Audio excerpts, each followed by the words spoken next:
BTech పూర్తి చేసి gate score ఉన్న వారికి కేంద్ర ప్రభుత్వ సంస్థలో సైంటిస్ట్ అయ్యే అద్భుత అవకాశం. National informatics centre direct recruitment ప్రాతిపదికన 243 సైంటిస్ట్ బి పోస్టుల భర్తీకి దరఖాస్తులు కోరుతుంది. మొత్తం పోస్టులు 243. అర్హత computer science, IT, electronics and communication, data science and ఏఏ విభాగాల్లో బీఈ లేదా బీటెక్ పూర్తి చేసి ఉండాలి. ఎంపిక విధానం గేట్ స్కోర్ ఆధారంగా ఎంపిక చేస్తారు. గేట్ స్కోర్కు 60% వెయిటేజీ, పర్సనల్ ఇంటర్వ్యూకు 40% వెయిటేజీ ఉంటుంది. ఎటువంటి ముందస్తు ఉద్యోగ అనుభవం అవసరం లేదు. వయో పరిమితి 31/3/2026 నాటికి గరిష్టంగా 30 ఏళ్లు మించకూడదు.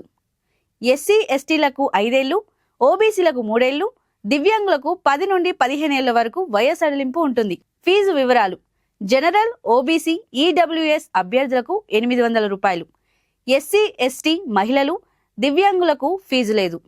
ఎంపికైన వారికి నెలకు 56,100 నుండి 1,77,500 వరకు వేతన శ్రేణి ఉంటుంది. ఆన్లైన్ దరఖాస్తుకు చివరి తేదీ 24 ఏప్రిల్ 2026. ఈ ఉద్యోగుల భర్తీకి సంబంధించిన పూర్తి సమాచారం కోసం recruitment.nic.in ను సంప్రదించండి. మరిన్ని వివరాల కోసం దాత్రి ఎడ్యుకేషన్ ను ఫాలో అవ్వండి.